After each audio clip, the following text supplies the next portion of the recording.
आज मैं आपको बताऊँगा कि हम अपनी वेबसाइट को जो ब्लॉगर पे बनाते हैं उसको एडसेंस पे जब अप्रूवल के लिए भेजते हैं तो हमें काफ़ी एरर का सामना भी करना पड़ता है बाज़ वक़्त। तो हमारे पास जो एक एरर है नीड्स अटेंशन, तो हमने इसको रिमूव किस तरीके से करना है। तो सबसे पहले हम जानेंगे वेबसाइट के जो लिंक हमें नज़र आ रहा है न्यूज़ एक्सप्रेस time.blogspot.com, इस पे हमने क्लिक करना है और हमें ये उस पेज पे ले जाएगी जहाँ पर ये हमें पता चलेगा कि ये एरर जो है कौन सा है। तो ये जो कोई प्राइवेसी पॉलिसी वायलेशन का एरर है, तो ये है value able inventory under construction. तो इसमें है कि फ्रस्ट्रेटिंग और नेविगेट और interact with content is unnecessarily difficult. तो इसका मतलब क्या है कि हमने जो कंटेंट डाला है अपनी वेबसाइट पे, तो उसका जो या तो व्यूअर जो हैं वो नेविगेट नहीं कर रहे आसानी से, कहीं पर मसला है या फिर कहीं पर लिंक काम नहीं कर रहा। तो हमने क्या करना है कि हमने गूगल में आके सबसे पहले google.com ओपन कर लेना है। उसमें हमने लिखना है ब्रोकन लिंक। ब्रोकन लिंक लिखने के बाद हमने जो ये नीला आइकन नज़र आ रहा है, ये वेबसाइट ब्रोकन लिंक check.com, इसके जो ऊपर बॉक्स है जहाँ पर हमने अपनी वेबसाइट का यूआरएल एंटर करना है, नीचे फाइंड ब्रोकन लिंक पे क्लिक कर देना है। उसके बाद हमें सिक्योरिटी कोड एक पूछ रहा है, सामने कैप्चा लिखा हुआ है, उसको हमने कैप्चा देख कर लिखना है। नीचे रिपोर्ट ऑल अकरेंस पे क्लिक करके फाइंड ब्रोकन लिंक पे क्लिक कर देना है। ये जो वेबसाइट है ब्रोकन लिंक check.com, ये हमारी वेबसाइट को पूरा एनालाइज करेगी, चेक करेगी कि किस पेज में कहीं पर एरर है या कोई लिंक ब्रोकन लिंक है मौजूद है। मतलब कि ऐसा हमने कोई पेज का लिंक दिया हुआ है जो कि एक्सेसिबल नहीं है, मतलब कि वो पेज वहाँ पर मौजूद ही नहीं है जिसका हमने लिंक दे दिया है अपने वेबसाइट में। तो ये जो है अब हमें शो कर रहा है कि ये about.html का जो पेज है इसका हमने लिंक दिए हुआ है अपनी वेबसाइट में, लेकिन जो है वो वर्किंग नहीं है, वो डेड लिंक है। तो हमने अभी ये हमारी वेबसाइट को एनालाइज कर रहा है। तो हमारी वेबसाइट जैसे ही ये फुल चेकिंग कर लेते हैं, उसके बाद हम आपको इसका जो एरर है वो रिमूव करके दिखाएंगे।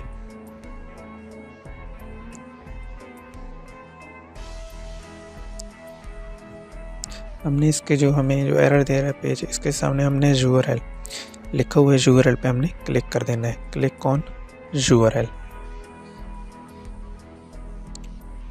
ये हमने जैसे ही क्लिक कर यूआरएल पे किया है, हमें ये वो उस पेज पे ले गया है जहाँ पर ये इसके पेज का लिंक दिया हुआ है। अब देखिए ये पेज है about.html और ये हमें जो है हमने एसआरसी पे क्लिक किया तो हमें बता दिया कि ये कोडिंग में कहाँ पर लगा हुआ है। कोडिंग में हमारा मेन्यू फुटर विजेट के अंदर ये अबाउट का लगा हुआ है। तो हमने इसका जो लिंक है वो हमने इस पेज का लिंक हमने ठीक करना है।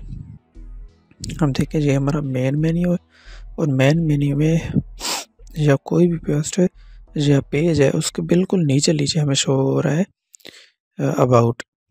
तो यहाँ पर हम जब उस पर क्लिक करते हैं तो एरर दे जाता है। तो हमने क्या करना है, अपने ब्लॉगर को लॉगिन कर लेना है और लॉगिन करने के बाद लेआउट में आ जाना है। लेआउट पे क्लिक करने के बाद हमने नीचे आ जाना है, यहाँ पर एक ऑप्शन होगा मेन्यू फुटर, यहाँ पर साथ पेंसिल भी नहीं हो, इस पर क्लिक कर देना है मेन्यू फुटर विजिट पे।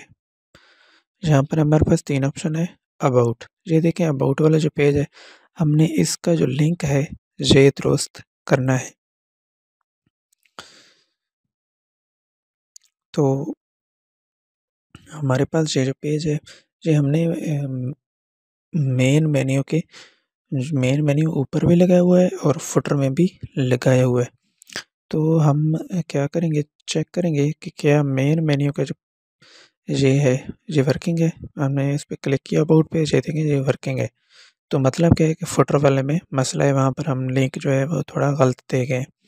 तो हमने ये जो ऊपर वाला लिंक है अबाउट का, अबाउट अस, ये देखें about us dot H T M L है ओरिजिनल में, और ये हमने नीचे क्लिक किया, ये है about dot H T M L. तो मतलब ये हम पेज का लिंक गलत दे गए। हमने इस पेज को, लिंक को, ऊपर वाले को जो दुरुस्त है उसको कॉपी कर लेना है, और नीचे आके अबाउट के नीचे आके यहाँ पर पेस्ट कर देना है। पहले वाले को रिमूव करके पेस्ट कर देना है, यहाँ पर सेव पे क्लिक कर देना है और नीचे भी सेव कर देना है। अब हम अपनी वेबसाइट को रिफ़्रेश कर लेते हैं और दोबारा ये देखें, अब हम नीचे अबाउट पे क्लिक किया तो ये जो पेज है ये वर्किंग हो गया। तो मतलब क्या है, ये जो हमारे पास डेड लिंक था वो हमने रिमूव कर दिया है। तो ये एक ही पेज था जिसमें सब पे एरर दे रहा था, सब पोस्टों पे। तो वो जो है रिमूव सक्सेसफुली हो चुका है। तो हमने दोबारा इसको वेरीफाई करना है broken link check dot com पे आके। दोबारा उसी तरीके से हमने वेबसाइट को यूआरएल देना है, नीचे सिक्योरिटी कोड हमें जो नज़र आ रहा है वो हमने एंटर कर देना है और फाइंड ब्रोकन लिंक्स नाउ पे क्लिक कर देना है।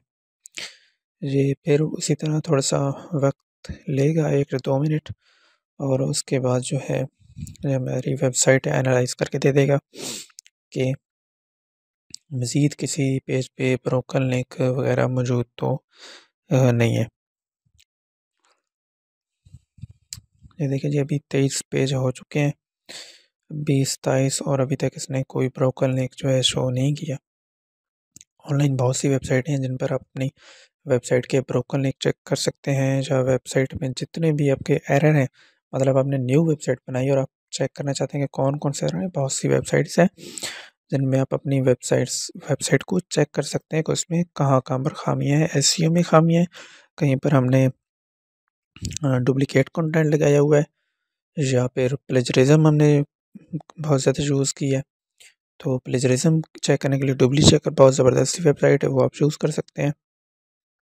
और ये ब्रोकन लिंक के लिए ये broken link check dot com, ये बहुत ज़बरदस्ती वेबसाइट है। ये मुख्तलिफ़ वेबसाइट हम गूगल पे सर्च कर सकते हैं, उनको सर्च करने के बाद उन पे अपनी वेबसाइट को एनालाइज करने के बाद ही आप जो है गूगल एडसेंस पे अप्रूवल के लिए अपनी वेबसाइट भेज दें। तो अब हमने जो ये वाला एरर है ये ख़त्म कर लिया है। अब हम इसकी तसल्ली कर लें कि ठीक है, क्या वाकई ख़त्म हो चुका है। तो जब ये मुझे रिज़ल्ट दे देगा कि क्लियर है, तो उसके बाद ही हम, जैसे ये 68 लिंक 69 पे पहुंचता है तो हम जो है अपनी वेबसाइट को दोबारा रीसबमिट कर देंगे। अब 32 पेज मुकम्मल हो चुके हैं, 68 लिंक्स। तो मतलब क्या है कि अभी तक इसने कोई जो ब्रोकन लिंक है वो नहीं शो किया था। हम क्या करेंगे, हम अपनी दोबारा उसी वेबसाइट को उसी जगह पे जाएंगे जहाँ पर हम इसे एडसेंस के लिए दोबारा सबमिट कर सकते हैं। तो I confirm I have fixed issues और रिक्वेस्ट, इस पर क्लिक कर दिया है। हमारा जो एरर है वो फिक्स हो चुका है। थैंक्स फॉर वाचिंग एंड अल्लाह हाफिज़।